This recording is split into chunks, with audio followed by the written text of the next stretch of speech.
Hi friends, எல்லாருக்கும் வணக்கம். November மாதம் நடப்பு நிகழ்வு தான் பார்க்குறோம். ஸோ அந்த வரிசையில் நவம்பர் 25ஆம் தேதிக்குள்ள நடப்பு நிகழ்வு பார்ப்போம். ஃபர்ஸ்ட் என்ன பார்த்தீங்கன்னா, பாய்மர கூட்டு பயிற்சி எந்த இரு நாடுகளுக்கு இடையே நடைபெற்றது? சரிங்களா? பாய்மர கூட்டு பயிற்சி எந்த இரு நாடுகளுக்கு இடையே நடைபெற்றதுனா, இந்தியாவுக்கும் இத்தாலிக்கும் இடையே நடைபெற்றது.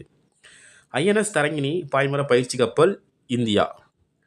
அமெரிக்கா வெஸ்பூசியன் பாய்மர கப்பல் இத்தாலி. சரிங்களா? அதாவது இந்தியாவுக்குள்ளது ஐஎன்எஸ் தரங்கிலி, இத்தாலிக்குள்ளது அமெரிக்கா வெஸ்பூசியன். இந்த 2 கப்பல்களும் சேர்ந்து தான் கூட்டு பயிற்சியில் ஈடுபட்டது. சரிங்களா?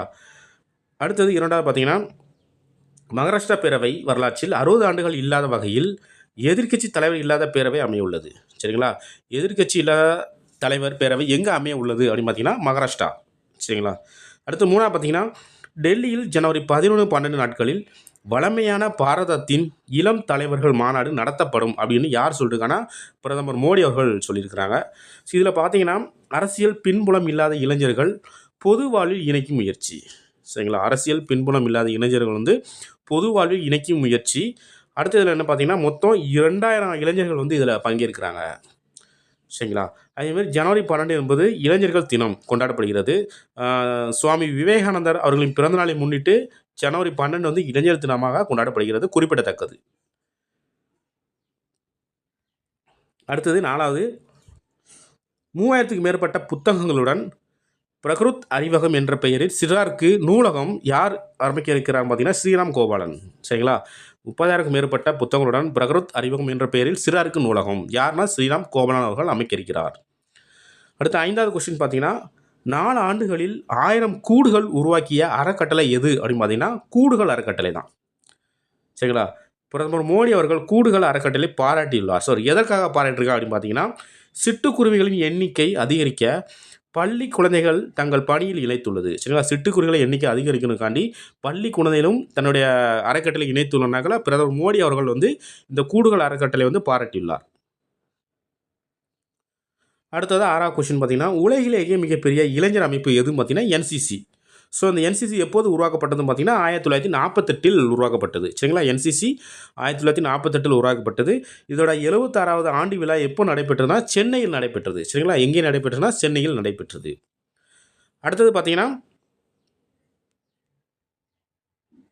அடுத்தது 7வது கொஸ்டின், இந்தியாவின் ஒருங்கிணைந்த வளர்ச்சிக்காக பிரதமர் மோடி அவர்களை பாராட்டிய நாடு எது? சரிங்களா? இந்தியாவின் ஒருங்கிணைந்த வளர்ச்சிக்காக பிரதமர் மோடி அவர்களை பாராட்டிய நாடு எதுனா அமெரிக்கா. என்ன சொல்கிறதுன்னா, மோடி அவர்களுக்கு doctor Martin Luther king junior global அமைதி விருது வழங்கப்பட்டது. சரிங்களா? Doctor Martin Luther king junior global விருது வழங்கப்பட்டது. சரிங்களா? ஸோ அவர் சார்பாக, அதாவது பிரதமர் மோடி அவர்கள் சார்பாக யார் வாங்கியிருக்கா அப்படின்னு பார்த்தீங்கன்னா, சண்டிகர் பல்கலைக்கழகம் துணைவேந்தர் சத்னம் சிங் அவர்கள் பெற்றுக்கொண்டார். சரிங்களா? சண்டிகர் பல்கலைக்கழகம் துணைவேந்தர் சத்னம் சிங் பெற்றுக்கொண்டார். சரிங்களா? அடுத்தது பார்த்தீங்கன்னா, 8வது கொஸ்டின், முத்தமிழ் பேரவை பொன்விழா ஆண்டில் முத்தமிழ் பேரவை சார்பில் கலைஞர் விருதை முதலமைச்சர் ஸ்டாலின் வழங்க பெற்றுக்கொண்டவர் யார் அப்படின்னு பார்த்தீங்கன்னா, நடிகர் சத்யராஜ். சரிங்களா? கலைஞர் விருதை முத்தமிழ் பேரவை சார்பாக கலைஞர் விருதை யார் வாங்கினா பார்த்தீங்கன்னா, சத்யராஜ் வாங்கினாங்க. யார் கொடுத்தாங்கன்னா, ஸ்டாலின் கொடுத்துருக்குறாங்க. முதல்வர் ஸ்டாலின் அவர்கள் கொடுத்துருக்காங்க. சரிங்களா? அடுத்தது இதில் சில விருதுகள் முதலமைச்சர் ஸ்டாலின் கொடுத்துருக்காங்க. என்னென்ன விருதுன்னு பார்ப்போம். ராஜரத்ன விருது யார் வாங்கியிருக்காங்க பார்த்தீங்கன்னா, கேஎஸ் மீனாட்சி சுந்தரம் அவர்கள் வாங்கியிருக்கிறாங்க. இயல் செல்வம் விருதுங்கிறது ஆண்டாள் பிரியதர்ஷினி அவர்கள் வாங்கியிருக்கிறாங்க.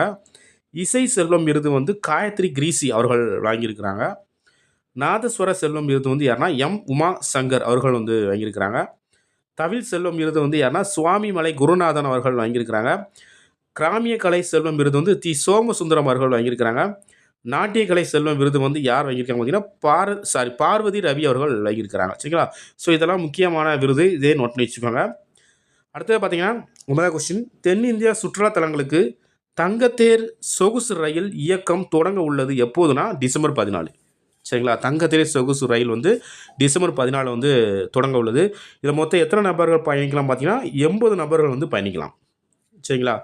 அடுத்தது பார்த்தீங்கன்னா, 10வது, மாற்றுத்திறனாளிகளின் உரிமை சட்டம் எப்போது கொண்டு வரப்பட்டதுனா 2016 கொண்டு வரப்பட்டது.